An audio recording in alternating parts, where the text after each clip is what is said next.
Israël qui s'apprête à recevoir 2 corps d'otages supplémentaires d'ici 1 heure. Pour le moment, 7 dépouilles de captifs décédés durant leur détention à Gaza sont arrivées en Israël. L'accord de cessez-le-feu avec le Hamas prévoit 28 restitutions au total.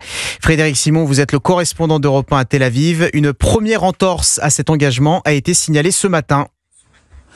Oui, alors en effet, la dernière information en date, c'est cette annonce du Hamas, selon laquelle il s'apprête à restituer 2 corps d'otages qui s'ajoutent donc aux 7 dépouilles rendues auparavant, alors que le plan de paix américain prévoyait que l'organisation terroriste restitue la totalité des corps des 28 otages morts en détention ou tués au cours de l'offensive terroriste du 7 octobre 2023, et ce dès les 3 premiers jours de l'entrée en vigueur du cessez-le-feu. Une violation flagrante donc des termes de l'accord. En Israël, la colère est d'autant plus grande qu'il s'est avéré ce matin en effet que l'une des 3 dépouilles remises par le Hamas la nuit dernière était en fait celle d'un Palestinien.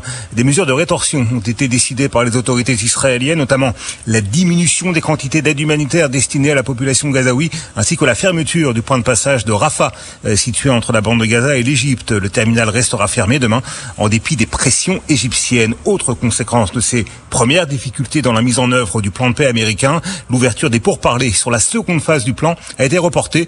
Cette phase prévoit notamment le désarmement du Hamas, l'instauration d'administrations chargées de la gestion et de la reconstruction de la bande de Gaza, ainsi que la constitution d'une force internationale censée sécuriser le territoire. Frédéric Simon, correspondant d'Europe 1 en Israël.